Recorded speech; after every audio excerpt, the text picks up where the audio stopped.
Hi, my name is Greg Canty, and I'd like to welcome you to the Win Happy podcast. I love chatting to people from all walks of life about their lives and their careers, about the choices they make along the way to pursue their happiness, and what winning actually means to them. I hope you enjoy these conversations as much as I do. Thanks for listening.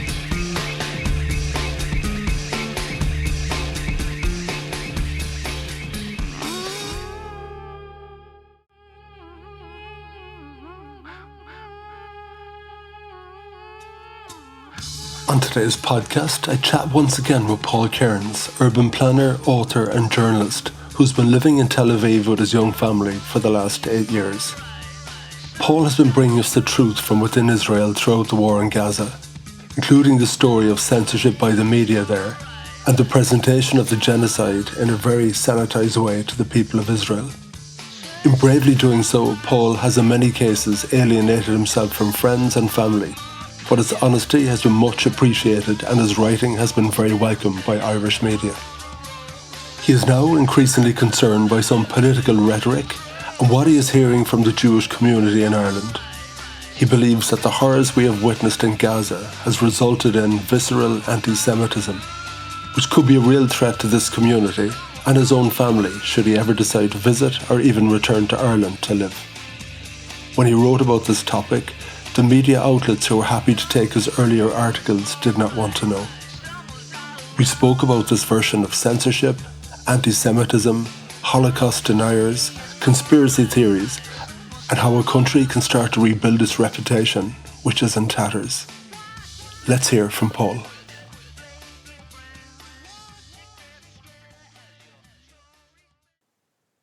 Paul Kearns, a huge welcome back to the Win Happy podcast. How are you doing? Thanks, Greg. Thanks for welcoming me back. I'm doing okay. Yeah. And again, putting the word happy into the context of our conversation might be a bit of a stretch. But I think in a way it's a reality. It's a reality that's out there. Before I hit record, we were having a conversation about how Israel and Ireland have something in common right now. Strangely, yeah, one thing, bad weather. Probably one of the few things, well, I'd like to get this many more, but for Israel or for this part of the Middle East, it's been kind of a miserable wet and damp. And for the listeners who may not have come across Paul before, you've been on the podcast a number of times. You're living in Tel Aviv with your partner. You're from Ireland. You have 2 beautiful children.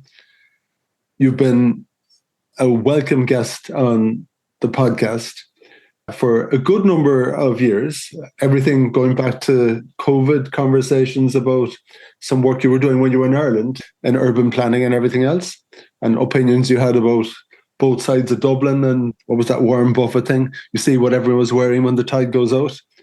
And then, of course, the war started and we had many, many big conversations, and we've been through that whole conversation from the very beginning of the war to the 12-day war with Iran and Trump's wonderful peace deal and all of that stuff. So here we are. The one thing I want to say before we kind of get into this conversation is that you have been a champion for the truth. And that's been very welcome in Irish media. We were reading your fantastic articles from the inside, giving us those insights. You were going to huge efforts to explain to us how the media was very filtered in Israel and the Israelis weren't seeing the truth. All of those graphic images of the murders and the genocide in Gaza that the rest of the world were seeing, you were telling me, well, that really wasn't the case within Israel, and it was very, very filtered as to what was going on. And you wanted the world to know that, you know, this is what's happening here, and that's what was going on with the media. And I think as part of that process, you probably weren't the person people were running to at parties in your house or friends' houses. The conversations you were having and the things you were writing probably weren't the most popular things for some maybe family members and all that kind of thing to be reading. So you took a lot of stick for it. But you kept on going and you had to put an awful lot of light on the situation. And Irish media were delighted. They had someone from the inside who was really, really happy to give us that inside view, give us the truth.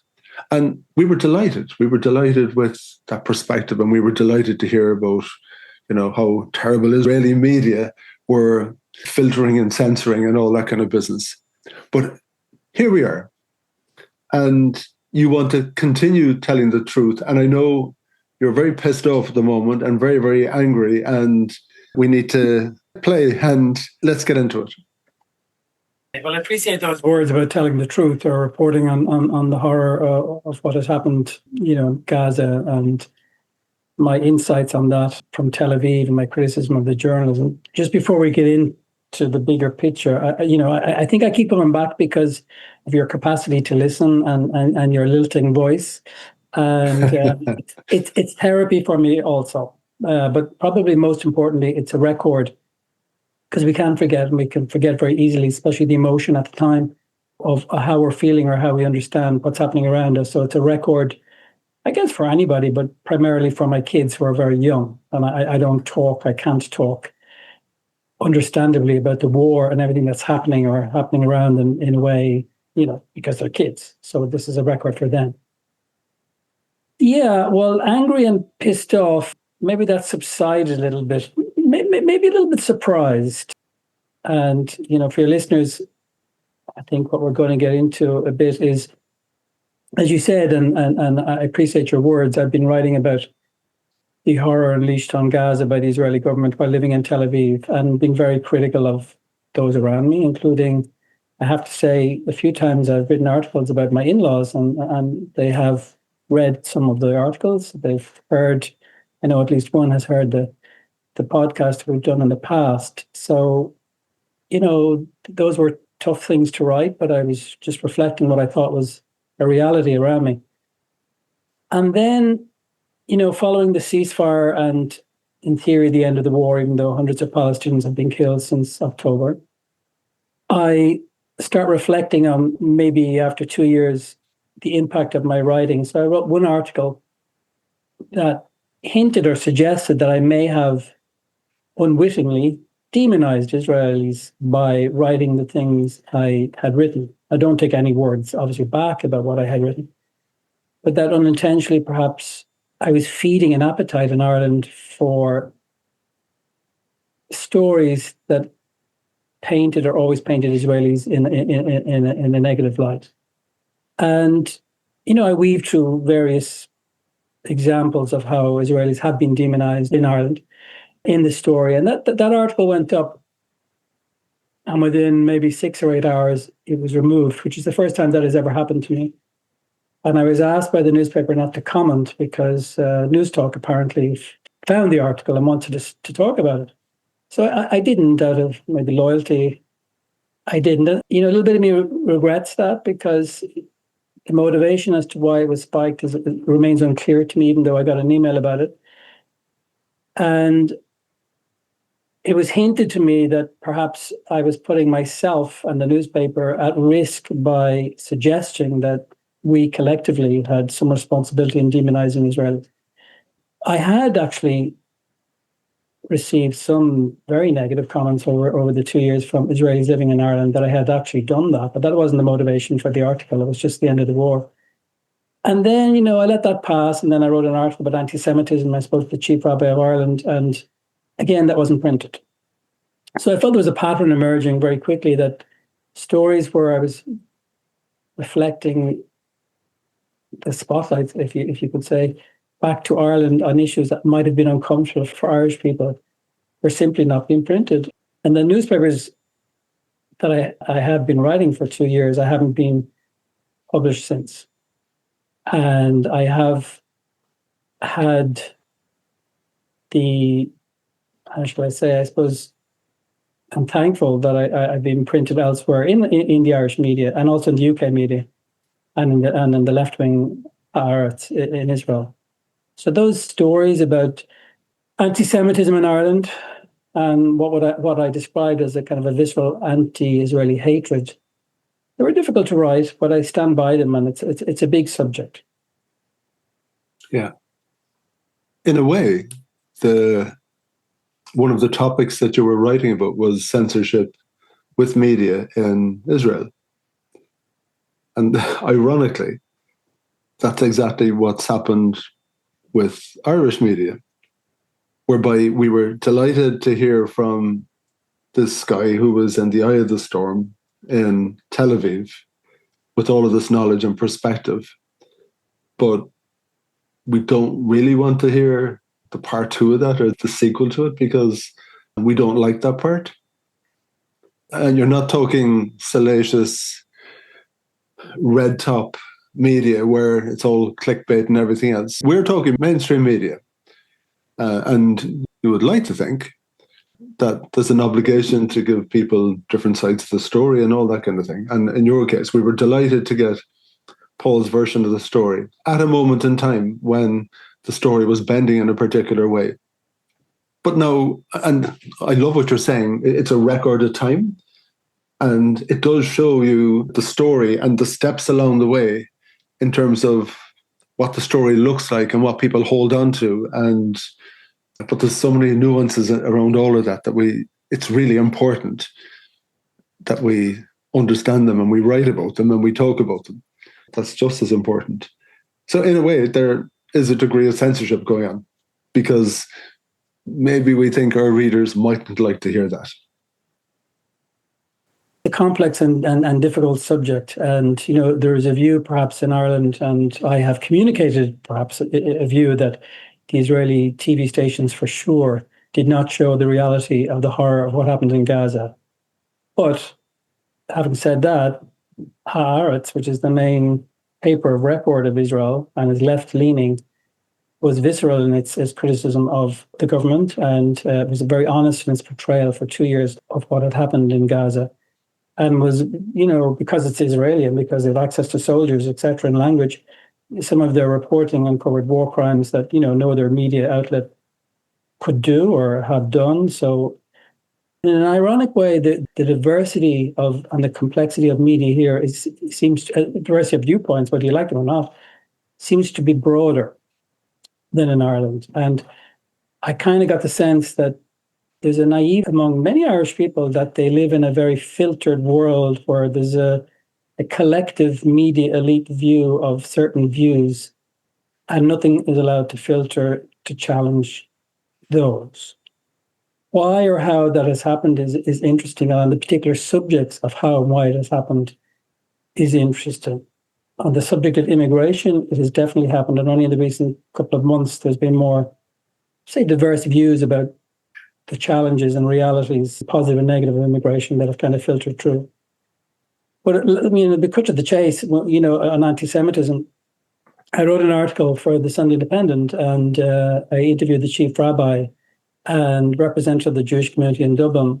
And it just so happened to break the very weekend of the story around Herzog Park and the renaming or the denaming of Herzog Park. So the timing was, from a journalist's point of view, was fortuitous.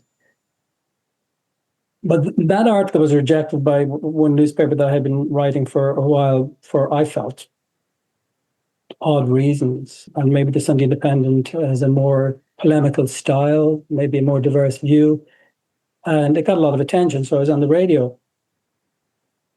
And, the reports or the stories from an initial kind of research of the Jewish community in Dublin, they were investigating, reports of anti-Semitism and compiling a report. And, some of the stories were particularly, horrific. And, if I can just read a couple of the... Yeah, and I think it's important that we get into the subject matter. Yeah. So and then try to think and try to figure out what was the environment that would lead media outlets who were delighted to take your content beforehand to say, sorry, no, Paul, but we don't want that side of the story with the best of goodwill to you. So let's go for it. Having reflected on it for a couple of months, I've very particular views as to why that is, and why I think the Irish established media, or maybe media figures, or collectively, there's a sensitivity or a nervousness about feeling that anti-Semitism exists in Ireland to the extent maybe that it does. And before I get into some of the quotes there, the one thing I'd say to that is that I can't understand why Irish people think Ireland is unique in not having, a relatively widespread or deep sense of anti-Semitism, because it exists all over the world. So I don't understand why Irish people think they're unique. I have my theories about that, and it comes from our own, you and I of a certain age, our own background in Catholic upbringing, that we just don't want to feel that we're, beholden to some dark views about Judaism that has been passed on to us for decades. And, we're living in this kind of, Irish people, I guess, have a very, maybe rightly so, very positive view of where they are today versus, 40, 50, 70 years ago in terms of all sorts of issues. But I'll just read some of the quotes that, were given to me at the time that were printed. And these are from Irish Jewish people living in Dublin. A nurse told my father she hated Israel while caring for him after surgery. He was too scared to say that he had a Jewish daughter. A mental health practitioner openly said they would exclude all Jewish clients because of their political feelings. Swastikas were drawn on the wall of my classroom all around the school. Every time I had them deleted, they reappeared. My children stopped getting birthday invitations after people found out we were Jewish.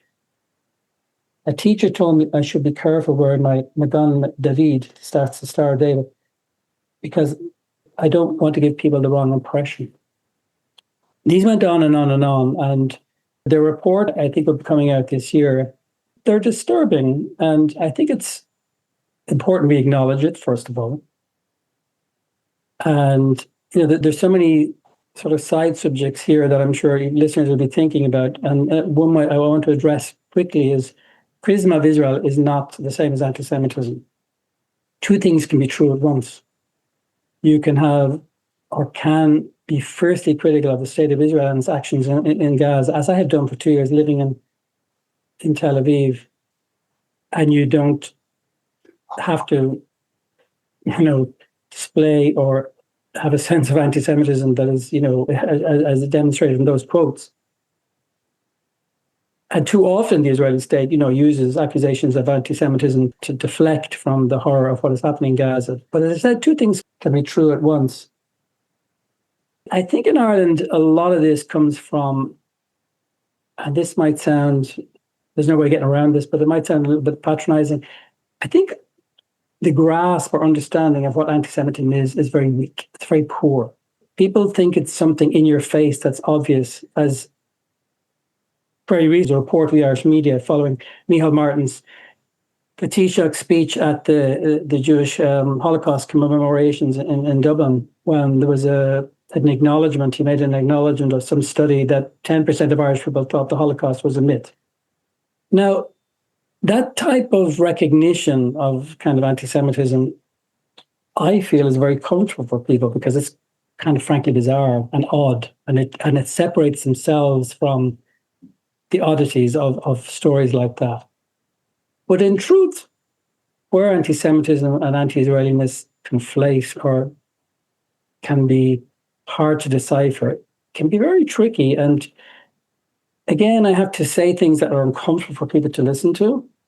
But the language of Irish parliamentarians that describe Israel as filthy, I don't know what motivates that language. Filthy is a word that has a deep resonance with anti-Semitic tropes going back to, the Jews being vermin historically, and in Nazi Germany. You can say, as I have said or written, the most damning things about the Israeli government and the Israeli state and plausible genocide and war crimes without using words like filthy. And one has to question where that comes from. Another veteran Irish journalist wrote, I thought was an extraordinary article a year or two ago, where he talked about the killing of children as the ultimate expression of power of Israeli leaders.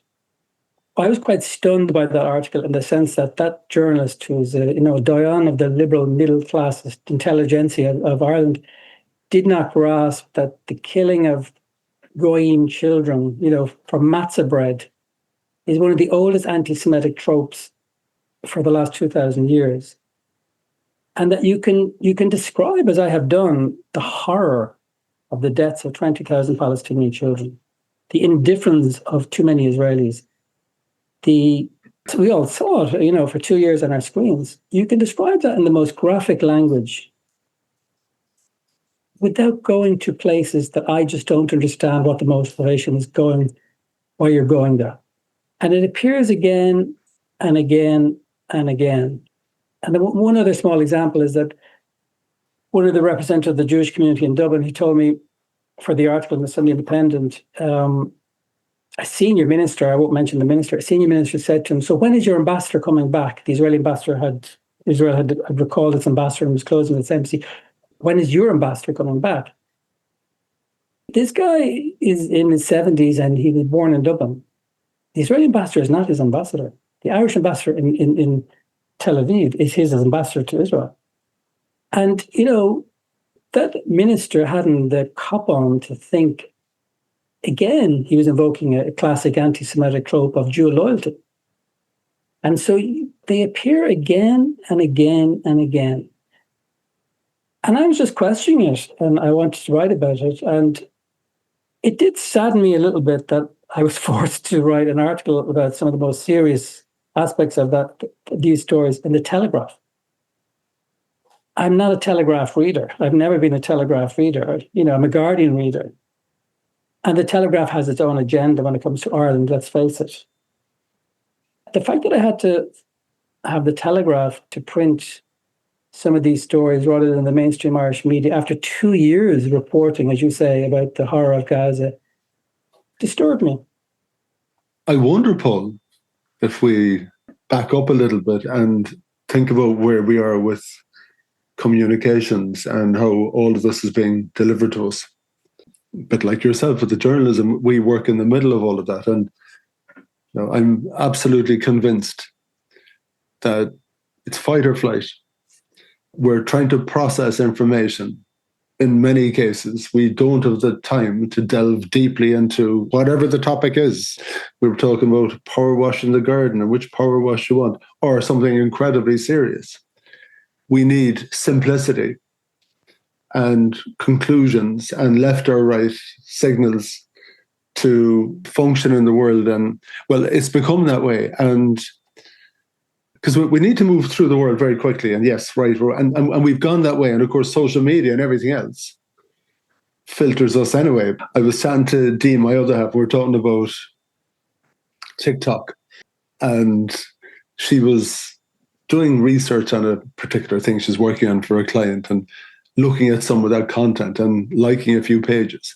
And suddenly she's just getting an absolute ton of all of this stuff being pushed her way. I'm exactly the same. I'm on TikTok and all the Minnesota shootings, and the more people who are giving out about Donald Trump and the terrible DHS agents, I'm delighted with myself. And I'm like, yeah, they're all buggers and, they're all murderers. They're from Gestapo and all of that. You just get hoovered into it. And I'm literally seeing nothing of the other side. And I've absolutely no doubt that my Trump-loving brother in America, or that's the thing I accuse him of being brainwashed, is probably on the same platforms, liking his version of the things that he likes. And of course, not a bother. It'll keep shoveling that content that I'll never see, and he'll end up consuming that. So that's one little perspective, this kind of black and white, one side or the other. And I think when it comes to big issues like Israel, Gaza, anti-Semitism, and you were saying that I think people don't understand what is it. Being abhorred at everything that went on in Gaza doesn't make you anti-Semitic. Of course it doesn't.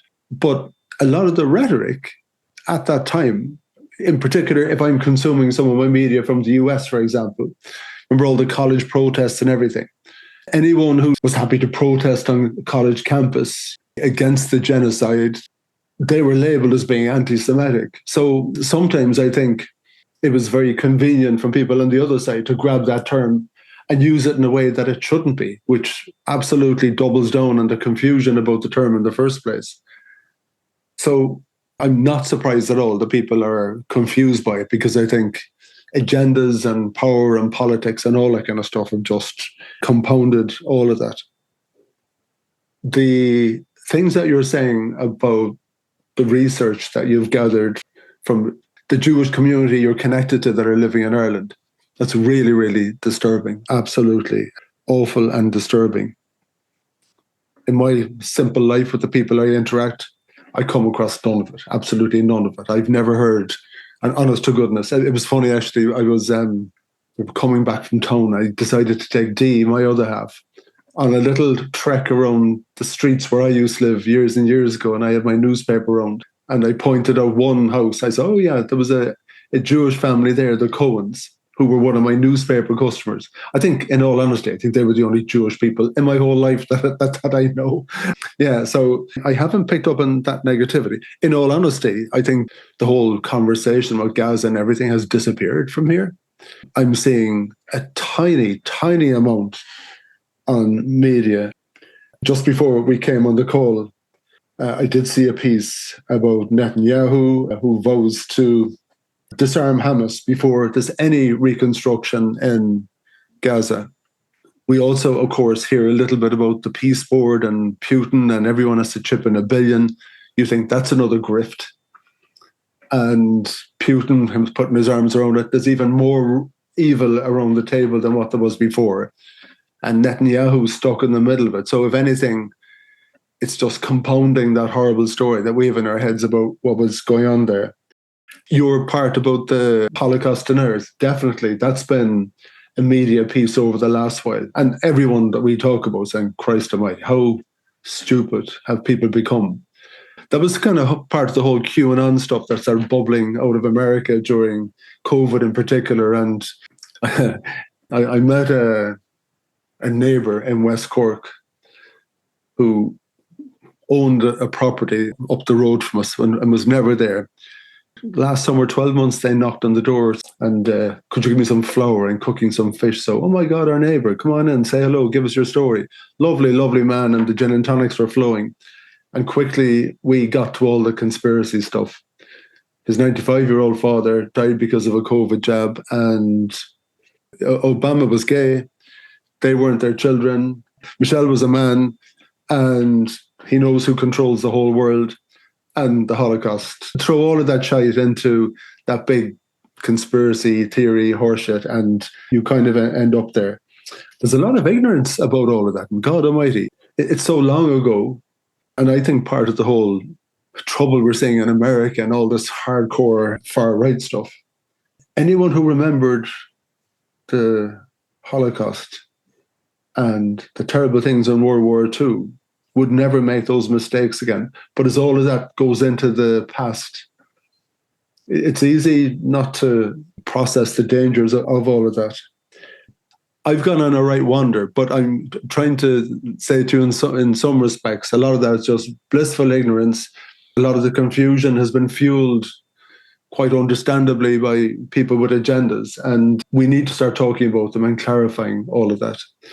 The other thing I would say is that, again, from a communications point of view, Israel, if you talk about the reputation of a brand, the reputation of that country is in tatters. And it needs to correct that reputation, to give people that ability to shift their minds. And I went off on a big one. Everything you're saying, and I understand everything you're saying. I just come back on a couple of points. The reputation of Israel, the brand of Israel, is utterly destroyed. And I, living here, rearing two young Israeli Jewish children, are fearful of, and a very personal level. I recognize I've been writing about the horror unleashed in Gaza and the horror of the reality that still exists there. That's falling off the news, and there's people still being killed, and there's kids dying of hypothermia in tents. And I worry about my own kids in terms of the reputation of the state of Israel. I'm not sure it's recoverable in a decade or more, but that's a different issue. But the conspiracy theories, they're there, they pop up. The thing about anti-Semitism, they say, is that it's shape-shifting. It manifests itself differently in different times, in different ways, and therefore it's difficult to see it. The conspiracy theories are never ending. I mean, I have to say this, and maybe they'll be listening, but family members have said to me that Israel was responsible for the death of Charlie Kirk. They said that to me over the phone as I was holding the hand of, my 3-year-old Israeli kid. And I thought, why are you saying that to me? And why are you saying it to me? But do you not think, having that viewpoint and expressing it to anybody, let alone me, literally in an indirect way puts Israelis in danger? It's bonkers. It's bonkers. And the latest one is, of course, we can talk about it, but, tens of thousands of Iranians been killed by their own government, and it hardly registers as a story on the streets, if at all, in Ireland. And it didn't, frankly. And the stories online it's all Mossad. Mossad is there. Mossad is not only fermenting the revolution, Mossad is responsible for the killings of tens of thousands of Iranians by the Iranian regime. And it just appears again and again and again. And the subtleness of it is extraordinary. I mean, the headline that I've written about in the Telegraph in an Irish newspaper, that how the attack in Bondi Beach that resulted in the killing of 15 people being murdered by father and son, how that was reported was extraordinary. There was a repetition of the word alleged all the time, and the word allegedly was put in a very specific place in a sentence in relation to the Hanukkah party, the holiday, the festival of the lights around Christmas for Jews. And the deliberate implication, there's another way of interpreting it, was that somebody had decided to put a question mark about that was the motivation. So this is another form of anti-Semitism, is the instinctive desire to deny it, I think, is a form of anti-Semitism. So I don't think the Irish media or the elite in the Irish media have a problem discussing misogyny, homophobia, and racism. We're comfortable in our skin on those subjects. We're comfortable after the referendums on marriage equality, on abortion. Most people, certainly in the media elites, have a positive view of the contribution immigrants and immigration has had in Ireland in terms of the economy and cultural diversity, etc. And we're all better for it. But for some reason, I believe, or I feel, there's an unwillingness and inability to acknowledge anti-Semitism. And I just don't understand where that comes from. And there's a questioning all the time that shuts it down. And is that anti-Semitic in itself? I don't know. But why is the media elites comfortable talking about homophobia, racism, and misogyny? And yet on this subject, it's almost a taboo. And I have to think it comes from some deep feeling that if we acknowledge it, somehow we are throwing ourselves back to some darker time in our own heads about our own history or something. It's very odd. And it's not conflating anti-Israeliness. And anti-Israeliness can, brought to an extreme, can be anti-Semitic. If you think that Israel on issues and you don't address those issues across the world in different conflicts, what's your motivation there? Is it anti-Americanism? Is it anti-West? Is it, you can skirt around these issues, but sometimes, visceral anti-Israeliness is and can be anti-Semitic. But, obviously, criticism of the Israeli government and what happened in Gaza is certainly not. It's a tricky subject, and it's, as I say, I'm a gay man, I'm wearing Jewish kids, all have a little bit of misogyny, homophobia, racism inside ourselves. We all have a little bit, and it comes out in strange ways through inappropriate humor or comment. So if we can't acknowledge that it exists, and we can't discuss it openly or listen to the people who are saying that it is a problem. Yeah. I think if we accept that there's confusion amongst people between the terms anti-Semitic and being anti all of the actions and everything that happened in Gaza, and you don't lump them together. If you accept that people just get lost in all of that fog, and what we need to do is keep calling it out by, that's incorrect. That's not what anti-Semitic is. And just separate them and keep doing it. But accept at the same time that people will continually get confused. I think they will. And maybe to another degree, if we accept that the brand of Israel is in tatters because of how we like to put things in a bow. Gaza was terrible. Genocide was terrible. Netanyahu was terrible. The Israeli people voted for him. They're putting up with that regime. So in my simplistic world, I need to put a bow around that. So Israel is bad. Israelis are bad. And that's nice and convenient. To correct that, we need Paul Kearns and your stories and delivering all of that insight on both sides of the argument, both sides of the conversation. And you can carry that, obviously. You would like to think that when the voting season comes around, that Netanyahu is sent on his bike. That might send a huge signal to the world that we never wanted this. We are done with this danger to the whole world, and out he goes. That would be a big signal. I think that would make people stand up and go, okay.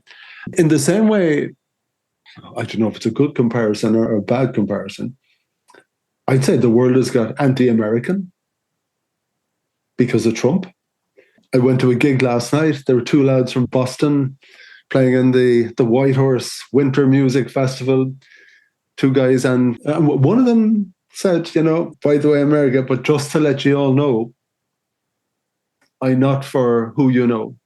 So you're allowed like me, or you're allowed have a conversation with me after.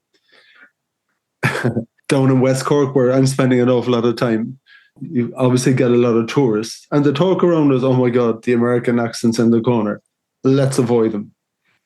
Because we don't want to have that conversation. So suddenly America is a dirty word because of one character and the brand that he's putting out there. And of course, we all think immediately, well, there was 75 million of you absolute idiots who thought with everything that we know about him that he was okay to be the leader of the free world in our country. So maybe as a country, to demonstrate that we're not all in, we need to vote him the hell out and demonstrate that that's not who we are. And like some of the things that I did see, during all the coverage were some of the protests from within Israel about the war in Gaza. Like they're the things that we need to see and witness, and it makes you think, ooh, okay. People are really like the people in Minnesota at the moment who are protesting against all of this immigration stuff. And it is everywhere. Jeekers almighty, wall to wall. Your man Pretty, Renee Good, we know all of their names. How is that possible? Just on the election in Israel, yeah, there's an election has to be held by October this year. And, according to the opinion polls, and they can change, Netanyahu and the far-right government will lose, and they will lose badly. And we're all hoping that, or certainly, well, according to the polls, percent of Israelis are hoping that, and 80% of Tel Avivians are hoping that. At the last election, there's lies statistics, but it's just a fact that this, far right, racist, Jewish supremacist government, in terms of the popular vote, got around 49%. And all parties to the left, admittedly, some of them are right-wing, but all parties to the left who are happy to go into an alternative coalition or were further left or Palestinian parties, got 51. They lost the election because of the vagaries of, as you know, of electoral systems. So he didn't get, or the far right didn't get a thumping mandate then. And in terms of demonstrations, I have written about, and they have been, to be fair, they were printed, that at times there was 500,000 Israelis on the streets in Tel Aviv, admittedly before October the 7th, 2023, demonstrating against the agenda of this far-right government. 500,000. But even during the war, when the country is at war, when there is a risk of rockets, and they came in at different times, whether it was from Gaza or from Iran, the risk of rockets coming in, there was tens of thousands demonstrating against this government. I'll admit that, maybe a small percentage of those were demonstrating against the horror in Gaza, but they were there and they were on the streets and they weren't abused. And they were showing pictures of dozens and dozens of dead Palestinian children in the center of Tel Aviv. So, there are alternative viewpoints. What does that mean for Palestinians in Gaza? Probably damn all, if in the reality of what has happened. But there is a diversity and a complexity of Israelis. And, when it comes to anti-Americanism or the anti-American, I don't want to speak for an American, I accept that, I understand that. But the visceral anti-Israeliness literally threatens Israelis' lives in a way that it doesn't Americans. And the people are obviously entitled to a political viewpoint on the state of Israel, but I prefer people are more honest about what they think or their view should be going forward, because anti-Zionism, Zionism is such a dirty word. But what does it mean? What does it mean for the 6 million Israeli Jews who live here? What do you want for them? To be fair, I do not hear people, and when I say people, I don't mean the general public. I mean, left politicians in Ireland or a certain academic left-wing viewpoint. I do not hear those people articulating complex arguments in favor of equal rights for Israelis and Palestinians, and the end to the Star of David in the Israeli flag and full equal rights. I mean, 20% of Israeli citizens are Palestinian. On paper, at least, they have the same rights and they vote in the elections. I don't hear any of that. The view is that the state shouldn't exist, and the Jewish people who live here literally shouldn't be here. And people are not too, how shall I say, they're not too careful about disguising that viewpoint. And I'll say this, when our president, your president, my president, in our campaign said that the Israeli state was a genocidal state, I do not think she misunderstood her words and instead might have said that the Israeli government is genocidal or has committed genocidal acts. A government can be removed, but a state can only be eliminated. And I think her words were carefully chosen. This is not Joe Soap on the street. So, language is terribly important when it comes to this subject. It's fraught. I'm not expecting the average person to, tiptoe around words when they see the horror on the imagery of their television every night for 2 years. But, people of a certain stature and a certain public responsibility have a responsibility with their words that don't feed. Absolutely. A very dangerous agenda and very dangerous rhetoric. And I think she was an appalling president. Are you allowed to say that? Oh, well, I'm saying it. A lot of people had a protest vote and they voted for the guy who was off the ticket or whatever, Jim Gavin, with lousy candidates. And it was so bad. As an Irish voter and, centre-left voter, I joined the Labour Party, which I know for younger voters is like, when I was in my teens in college. But and in Israel, my politics are probably so far to the left that, I'm in a minority of 2%. You're nearly falling off. I'm falling off, yeah. So accepting everything that we've discussed and all of that, Paul Kearns, and you're living over there with your partner, with your 2 gorgeous children, in a troubled place. You know that question I've asked you a few times, but I'm not even going to go there with that one as to, actually you scared me with your answer the last day. No, you didn't scare me. You opened my eyes. And I was politely suggesting, why don't you come back to Ireland? And you said to me, well, we would be afraid of that and we mightn't be accepted here. Jeez, that actually stopped me in my tracks, Paul. It really did. But all that aside, your energy and your time as a person, and if you take a win-happy perspective, it's really important to you that even though there's pushback on important things that you want to say out there, can you explain to me what you're going to do now? In terms of life decisions or? Yeah, and as a person, you feel strongly about these things. You're after getting pushback. So someone else might say to you, like people say to me, why you hadn't bothered about Trump? Just give it up, Greg. You're bored now at this stage. But I think it's important, so I just keep going. So the same question to you. You'd be a lot more popular at the parties over there. Your in-laws and outlaws wouldn't be pissed off at you.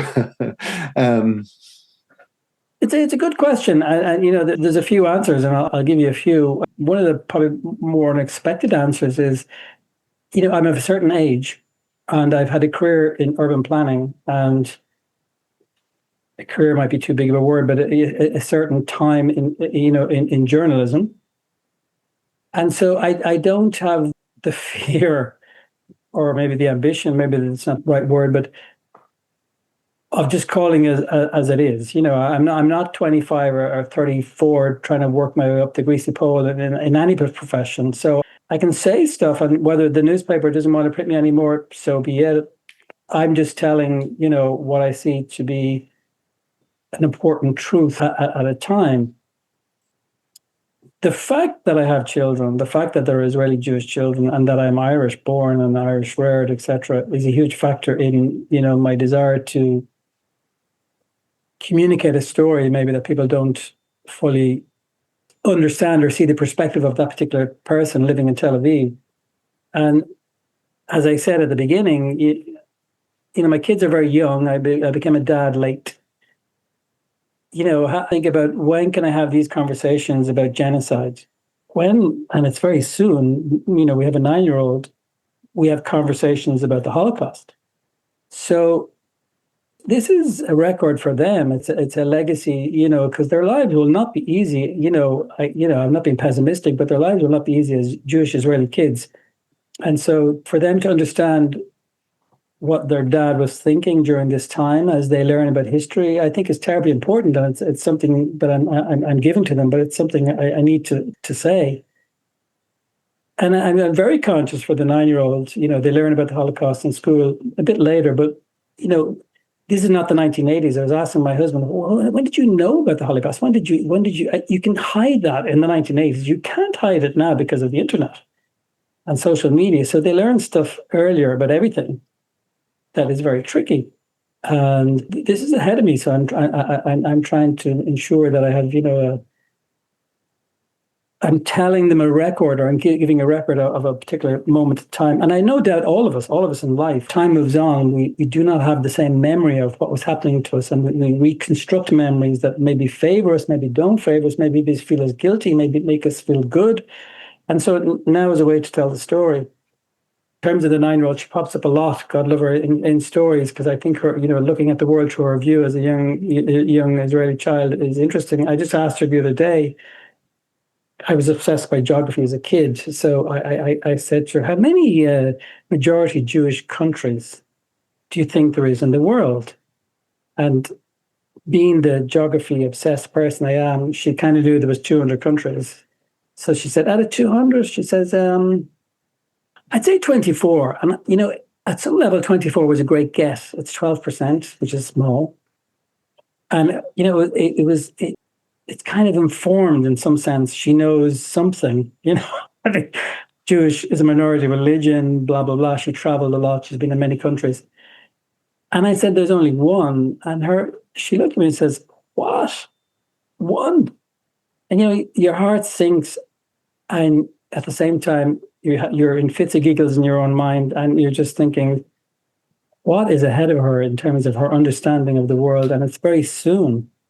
And I just thought it was an illustrative, interesting little vignette that maybe some people listening to go, I couldn't give a crap. I'm thinking of the kids in Gaza, on the anniversary of the poor 5-year-old child who was trapped in the car when they couldn't get to her, and there's a movie being made about her, and she was killed by the IDF. But sometimes I think these stories are just helpful to get inside the mind of kids that we wouldn't be familiar with, or we wouldn't just have the experience, or it's almost too boring to hear. But I think it was sweet. Yeah. We're witnessing history, and you're witnessing how a 9-year-old processes all of this, including the 12 days of being in bunkers and all of that. It's like, wow, what a window of time for her. And in a way, you're nearly documenting it on her behalf in different ways. To turn the tables a little bit, you were talking a lot about, what the Irish is saying, and you're concerned about that, and you're concerned about coming to Ireland with your kids. The Irishman in Tel Aviv, do people recoil when they hear Paul Kearns is from Ireland? Do you get that? They're oddly polite on this issue. I think I said this to you before, before October the 7th, before, the war and all that, people reacted maybe in the same way that they reacted to Irish people all over the world. A curious, delightful way, you're not American, you're not British, and, they start mentioning, as they still do, their favorite Irish band. Sometimes I'm embarrassed that I don't know them. The fact that all Irish or many Irish bands have now prevented their music being played on Spotify in Israel is a big bugbear for a lot of Israelis when it comes to music, but that's a different story. Say that again? Well, Spotify, a lot of musicians globally now do not allow their music to be played in Israel. So you can't download it. You can't hear. You literally can't hear music. I can't, unless I have some alternative access, I can't just... That's pretty stupid, isn't it? I don't know. I'm not criticizing that at all. I don't actually criticize that.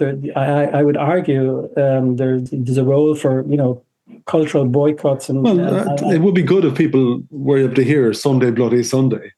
Well, maybe. Well, I don't know you two has done it, but certainly other Irish have done it. But so when I say that I'm Irish, they're polite. They ask questions, and they're curious. Well, why are you still here? Why have you not left? And et cetera, et cetera. But they're very knowledgeable, as I said this before, about, when you throw it back and say, well, why do you think Irish people, or what's your view? And they don't jump into anti-Semitism at all. They actually talk about, well, maybe the ones I know, they do talk about occupation and Irish history and, Palestinian liberation, and they have that capacity to have those conversations. Not all, but it's not uncommon. But there is a kind of odd, curious reaction. Yeah. And in the same way that I speak to you about the reputation of Israel, in exactly the same way, Ireland needs to mind its own reputation and how it talks about Israel and, what we publish and what we don't publish, and allowing all sides of that argument and all voices to come through and allow people to hear the perspectives, because we are adult enough, if we are bothered to take the time to digest some of those things. So, Paul, I'd like to thank you, as always, for sharing your views and giving us that perspective. Yeah, and I do look forward to entertaining you in the deepest of West Cork when you come over with your beautiful family. And my fingers crossed it'll be a great experience for you, and you're not going to face any shit from anyone when you come here. Thanks, Greg. And it's wonderful to be back to talk. And I'm big enough to take tough comments from people and hard questions. Yeah, that's life. But maybe we might get there this summer. As for long term, these things are just so hard to predict. On the Win Happy podcast, we all deserve to be happy and to live a happy life without being worried about bombs and shite and what people might say to you. Just like me, you're a loving dad and a loving partner, and it's not that complicated. We need to love everyone. There's nothing wrong with it, is there? Indeed. But life isn't that simple, I don't think. But anyway, thank you so much, Paul. Thanks, Greg. I appreciate it. Really appreciate it. Good man yourself. Thank you.